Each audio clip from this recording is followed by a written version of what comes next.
reflecting. And I think it's actually very fitting for us to be here today, because I think the arch was a symbol of going west. That's my understanding.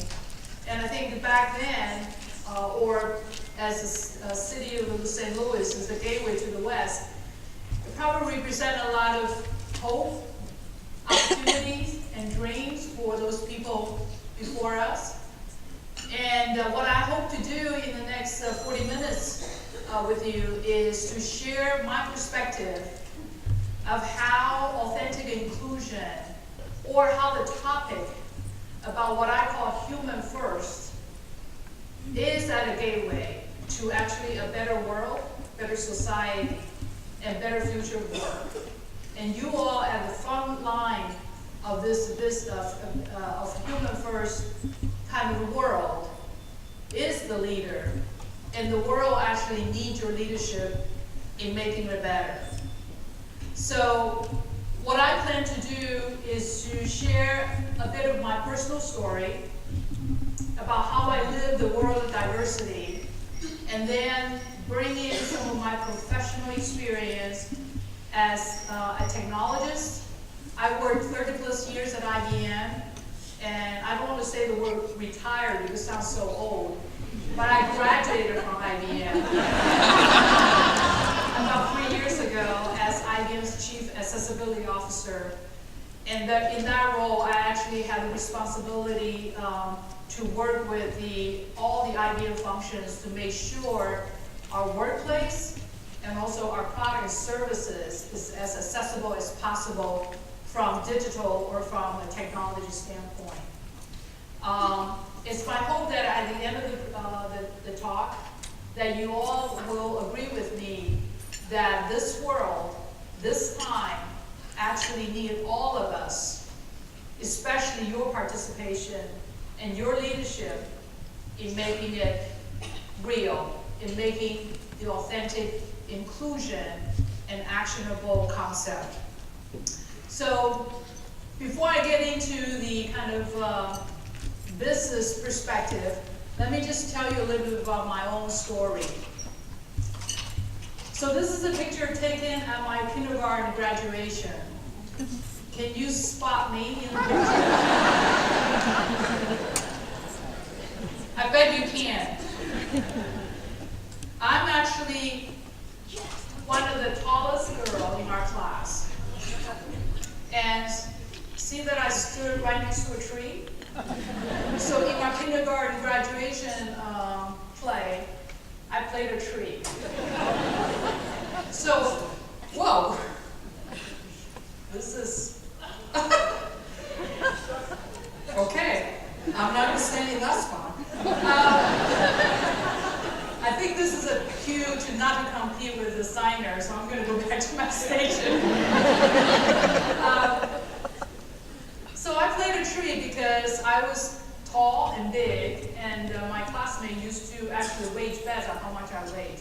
So in today's language, one could say that I was bullied.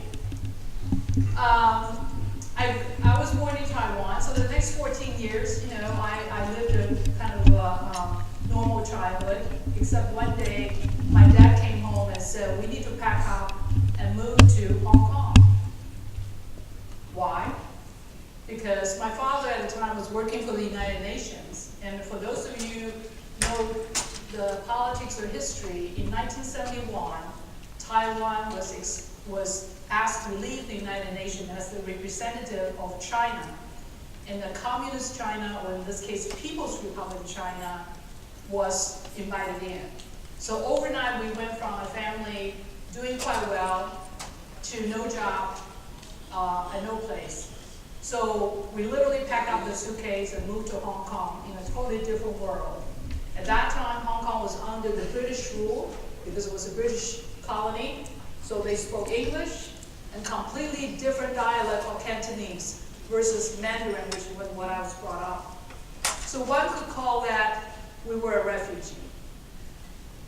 So the next 5 years I was in Hong Kong, and at the end of my freshman year in college, I saw this ad in the school student union to say they were asking for a student to consider an exchange program to the United States on their scholarship. So I applied, didn't think I was going to get in, but I was accepted.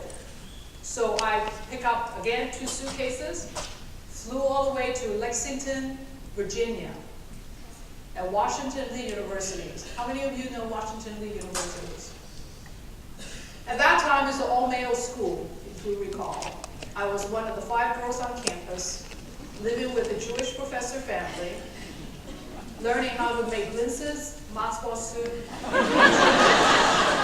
pate, gained 13 pounds. So, talk about situationally disabled. I couldn't really speak English. I didn't know anything about the Jewish culture or the American culture. And I had to study very hard to keep up with my classmates, because those of you probably know that Washington Lee University is one of the best liberal arts schools. From there, 3 years later, then I went to University of Kentucky, yay, go Wildcats. So I actually went to 3 universities in 4 years. When I graduated from University of Kentucky, I had an opportunity to join a great company called IBM. Even though I only had 3 years in the United States, my English was somewhat broken, and my only work experience was waitressing at China Garden. IBM saw something in me and what I could become, and gave me the opportunity to join the company, and trained me and promoted me, and for the next 37 years, I gave everything I got to the company. So this is my journey, personal journey, that how I had to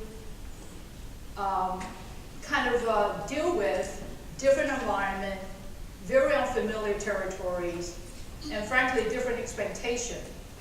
And that's why later on, when I became the IBM head of accessibility, which by the way, I knew nothing about disability. It was actually a career decision to take on this job in IBM research.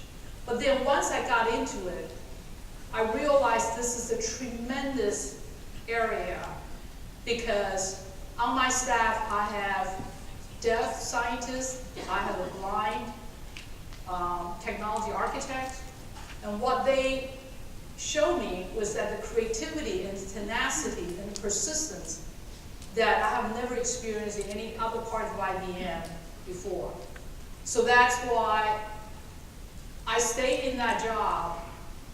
Unlike all the other jobs I had at IBM, which average was 3 years, I ended up spending over a decade in that role, and have come to believe that it is absolutely possible for a company to think about inclusion and do it in an authentic way to enable its employees or customers to participate and to grow and to thrive. So that's why I wrote a book called Authentic Inclusion Drives Disruptive Innovation. But what is my definition of authentic inclusion? In my book, authentic inclusion says that any institution, public, private, nonprofit, needs to recognize, needs to believe that diversity drives disruptive innovation. Again, going back to just relate to a little bit of my personal story, I was situationally disabled, right? I could, when I landed in especially think about it, Virginia was in the South with an accent. It's hard to understand. So I was situationally blind and deaf, but I had to be creative to deal with the situation. And you all work with people with disability day in, day out, and you know how creative they can be. And you know what kind of disruptive solution they have to come up with. So any company that don't understand this basic belief is going to lose their competitive advantage. But then it's not just enough to really just believe in it or recognize that. You really need to have a plan to put it in place to what I call operationalize it. What does the operationalize it mean? That is, you don't just put, for example, hiring the people with disabilities in the HR department. You actually build it into your entire company's ecosystem. In your HR corporate functions, certainly HR, legal, marketing, communication, but also in your product, your services with your customer. That's how you operationalize inclusion. And most importantly, especially because we're at the verge of a huge technological changes, that business executives, especially the C-suites and the boardrooms, need to recognize and should recognize, and I think they are beginning to recognize, that this is a business imperative. This is not a human resource imperative, it is a business imperative. Why do I say that? Because if they recognize and if they believe it's a business imperative, then it will come with what I call PBC. It will come with process or principle or policy changes. It will also come with a B, meaning budget, because in order to make anything authentic, you need to put your money where your mouth is. That means you need to spend money on it. And C stands for culture. If a company really, truly believes in authentic inclusion, then they will actually institute or begin a cultural transformation. And it's all wrapped around this idea that we are at a place in time, especially because the technology is moving so fast, that we have to put humans first.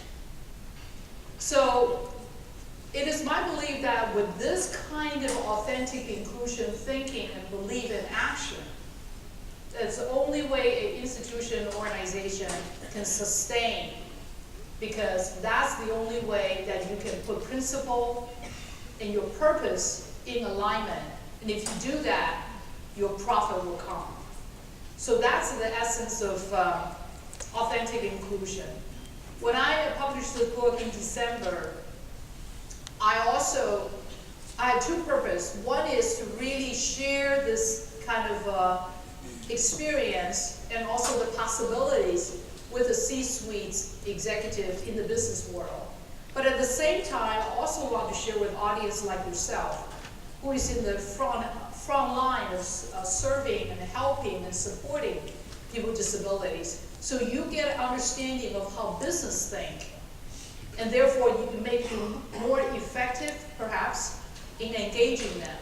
Because in order to change or to move the business, you kind of have to get in their head and to think and understand what are their motivation. And the good news is, there are proof points now coming up in the business world that this kind of thinking are beginning to take place. I do know that there are times, because frankly, when I took on this particular accessibility and digital inclusion or disability topic, I was very naive. Like I said, I had no exposure to it. And so I thought, this is so simple. They are creative, they add value, everybody should hire them. I thought I can solve the problem in 3 years. 3 years turned to 6, 6 turned to 9. A decade later, I'm still at it, and here I am.